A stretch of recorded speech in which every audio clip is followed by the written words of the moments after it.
All right, hello, my name is Christy Graves, and I'm from First Baptist of Rosemount, and today I will be performing Bluebells, edited by Elton Braden Shaw. Bluebells is a true story which took place in January of 1919, when the Prohibition law was up for vote in Congress. Mr. Morrill was a member of Congress and the deciding vote. One day, Mr. Morrill's attention was called to a little, pale, thin bootblack who had a bunch of bluebells in his buttonhole.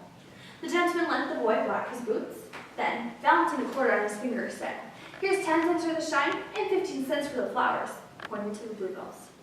The lad put a small hand over the flowers. "No, sir, I can't sell them. If I were starving, I wouldn't sell a bluebell." "And why not, little man?"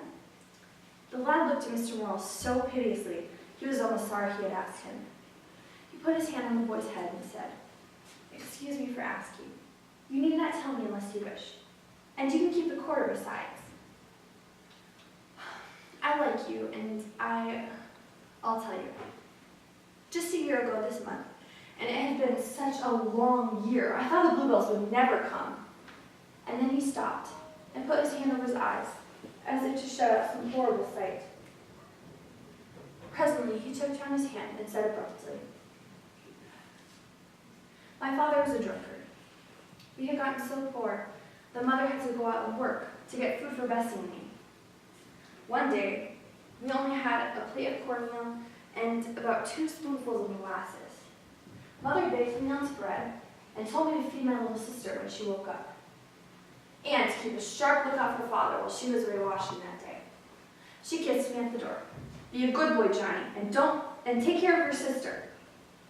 Bessie slept a long time, and I passed the time sitting next to her and going to the door to watch for father. When she woke up, she said, 'I'm so hungry, Johnny. Can you get me something to eat?' 'Get up, Bessie,' I said, 'and let me dress you, and then we will have some breakfast.' So she got up, and I dressed her, washed, and combed her hair. When we sat down to the table, Bessie just dropped her little head right down and sobbed. 'Oh, Johnny, I'm so tired of cornbread and molasses. I can't eat it. I want some meat and butter.' 'Don't cry, Bessie,' I said. 'Mother will bring something home tonight.' 'But it is so long to wait.' 'Try to eat,' I said, as I put a few more food on her plate. She only swallowed a few mouthfuls and then left the table. All day she kept saying she was hungry, but refused to eat. It was a long day for the both of us. Father had not come home yet, and it was nearly dark. We were both sitting on the doorstep. Bessie laid her head against my shoulder and began to cry. 'I'm so hungry, Johnny. Mother stayed so late tonight.' 'Don't cry, Bessie,' I said. 'Mother will be home soon. I have an idea. Why don't we go and pick some of the bluebells over there to keep our minds off of food?' 'Oh, how pretty!' she exclaimed, as her tears dropped onto the delicate flowers. 'Come, Bessie,' I said, 'and let me fasten them among your curls.' She stood back on the doorstep with her face toward the house. I tied the bluebells into her golden curls. I had just fastened the last one when someone jerked me off the step. It was Father. He was crazy with drink. He caught Bessie and said, 'You've been crying. What did Johnny do to you?' She was so scared, I thought she would faint. 'Johnny didn't do anything,' she gasped out. He let her go and grabbed me. He commenced to shake me awful. 'You rascal, what did you do to Bessie? Tell me, or I will shake the life out of you.' He shook me so hard I could not answer. Then little Bessie caught him by the arm. 'Please, Father, don't hurt Johnny. I was so hungry that it made me cry.'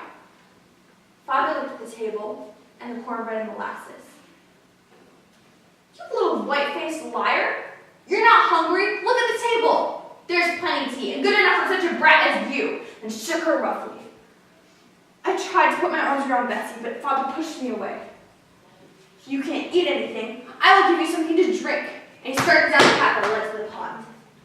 Bessie hushed her crying, but she looked awfully scared.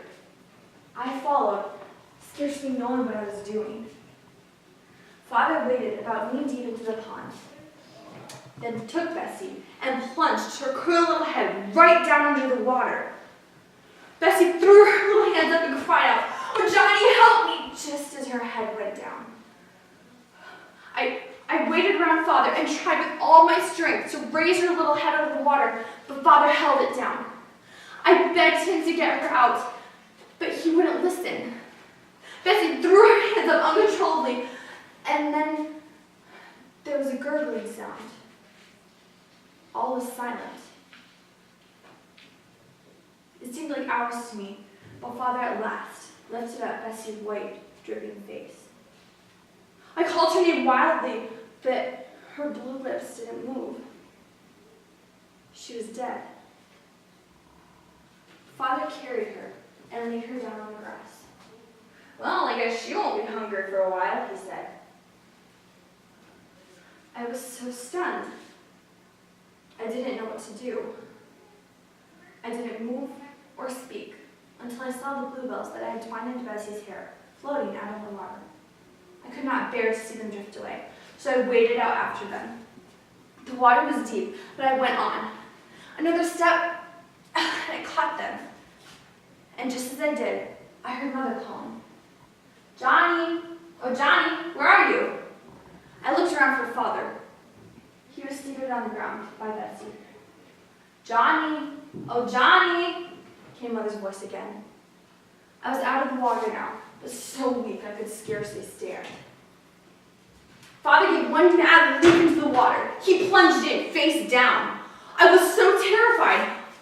I didn't know what to do. I heard Mother coming. I was trembling so much I couldn't walk. I crawled over to Bessie and took Father's straw hat and put it over Bessie's dead face to keep Mother from seeing it. In a moment, she came into sight. She saw that I was dripping with water. "Johnny, Johnny, what is the matter?" I could not answer. She lifted the hat from Bessie's face. She stood for a moment, as if she had turned to stone. "Tell me what happened, Johnny. Tell me, quick." Then I found my voice and told her everything. She heard me, though without a word. When I had finished, Mother stood with her hands clasped around Bessie and shrieked such unearthly cries. Father had drowned himself, and as for Mother, well, she became a raving maniac. I took the bluebells and put them in a little box and hung them around my neck. After the funeral, I lay in the hospital sick for weeks with a fever.